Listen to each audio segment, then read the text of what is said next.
தமிழகத்தில் இயல்பை காட்டிலும் 2 முதல் 3 டிகிரி செல்சியஸ் வரை வெப்பம் அதிகரிக்கக்கூடும் என்று வானிலை ஆய்வு மையம் தெரிவித்துள்ளது. இது பற்றிய அண்மை தகவலை நாம் பார்த்துக் கொண்டிருக்கிறோம். சென்னை வானிலை ஆய்வு மையம் விடுத்த அண்மை தகவல், தமிழகத்தில் இயல்பை விட 2 முதல் 3 டிகிரி செல்சியஸ் வரை வெப்பம் அதிகரிக்கக்கூடும் மற்றும் அடுத்த 4 நாட்கள் வெயிலின் தாக்கம் அதிகரிக்கும் என்றும் வானிலை ஆய்வு மையம் தெரிவித்துள்ளது. தமிழகத்தில் இயல்பை விட 2 முதல் 3 டிகிரி செல்சியஸ் வரை வெப்பம் அதிகரிக்கக்கூடும் என்றும் வரும் 4 நாட்கள் வெப்பம் இன்னும் அதிகரிக்கும் என்றும் தெரிவிக்கப்பட்டுள்ளது. இது பற்றி கூடுதல் தரவுகளோடு இணைகிறார் எமது செய்தியாளர் லிபிகா. வணக்கம் லிபிகா. வெப்பம் அதிகரிப்பதற்கான காரணங்கள் என்ன, விரிவாக பதிவிடலாம்? வணக்கம் சூர்யா. தமிழகத்தை பொறுத்தவரை அதிகபட்ச வெப்பநிலை என்பது தமிழகம், புதுவை மற்றும் காரைக்கால் பகுதிகளில் பொதுவாக இயல்பை விட சற்று குறைவாகவும் இயல்பை ஒட்டியும் இருந்தது. கடந்த சில நாட்களாக அதிகபட்ச வெப்பநிலை என்பது நேற்று தினம் மதுரை விமான நிலையத்தில் 36.7 டிகிரி செல்சியஸ் பதிவாகியிருக்கின்றது. அதே போன்று வட தமிழக உள் மாவட்டங்களின் சமவெளி பகுதிகளில் பொறுத்தவரை 32 முதல் 36 டிகிரி செல்சியஸ் வரையும், தென் தமிழக உள் மாவட்டங்களின் சமவெளி பகுதிகளில் 35 முதல் 37 டிகிரி செல்சியஸ் வரை இருந்தது.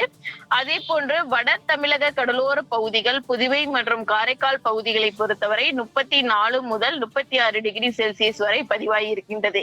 அதிகபட்சமாக நேற்றைய தினம் மீனம்பாக்கத்துல 36.2 டிகிரி செல்சியஸ், இது இயல்பை விட 1 டிகிரி குறைவாக இருந்தது. நுங்கம்பாக்கத்தை பொறுத்தவரை 35.8 டிகிரி செல்சியஸ் நேற்றைய தினம் பதிவாகி இருக்கின்றது.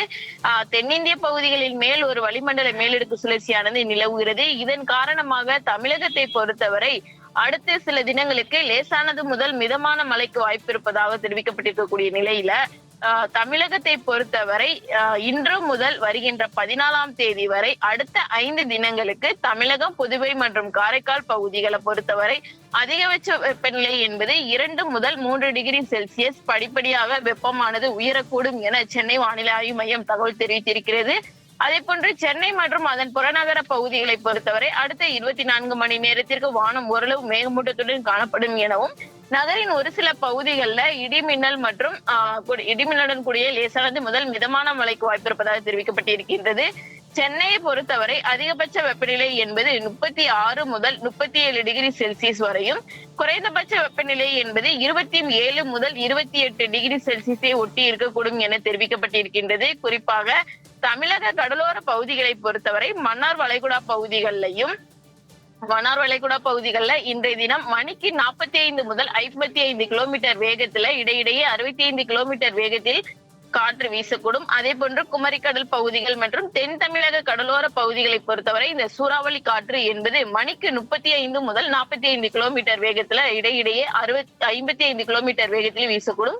எனவே மீனவர்கள் யாரும் இந்த பகுதிகளுக்கு செல்ல வேண்டாம் என அறிவுறுத்தப்பட்டிருக்கிறது. தமிழகத்தை பொறுத்தவரை அடுத்த 5 தினங்களை பொறுத்தவரை இயல்பை விட 2 முதல் 3 டிகிரி செல்சியஸ் வெப்பம் அதிகமாக இருக்கக்கூடும் என தெரிவிக்கப்பட்டிருக்கக்கூடிய நிலையில் கடந்த 24 மணி நேரத்தை பொறுத்தவரை நீலகிரி மாவட்டத்தில் தாலுகா அலுவலகம் பந்தலூர்ல வந்தும், அதே போன்று தேவலாலா ஆகிய இடங்கள்ல தலா 8 சென்டிமீட்டர் மழை பதிவாகி இருக்கின்றது. கோயம்புத்தூர் மாவட்டம் சின்ன கல்லாறுல 7 சென்டிமீட்டரும், கோயம்புத்தூர் மாவட்டம் சோலையார், அதே போன்று நீலகிரி கூடலூர் பஜார், நீலகிரி மேல் கூடலூர், கோயம்புத்தூர் வால்பாறை பிடிஓ ஆகிய இடங்கள்ல தலா 4 சென்டிமீட்டர் மழை பதிவாகி இருக்கின்றது. குறைந்தபட்சமாக கன்னியாகுமரி, அதே போன்று கன்னியாகுமரி திருப்பதி சாரம், தேனி தேக்கடி, கன்னியாகுமரி நாகர்கோயில், கிருஷ்ணகிரி ஜம்பு குட்டப்பட்டி ஆகிய இடங்கள்ல தலா 1 சென்டிமீட்டர் மழை பதிவாகியிருக்கின்றது. தமிழகத்தை பொறுத்தவரை இனி வரக்கூடிய நாட்கள்ல மழை குறைந்து வெயிலினுடைய தாக்கம் என்பது 2 முதல் 3 டிகிரி செல்சியஸ் வரை அதிகமாக இருக்கக்கூடும் என சென்னை வானிலை ஆய்வு மையம் தகவல் விடுத்துள்ளது. சூர்யா, தமிழகத்தில் அதிகரிக்கும் வெப்பம் குறித்த கூடுதல் தரவுகளுக்கு நன்றி லிபிகா.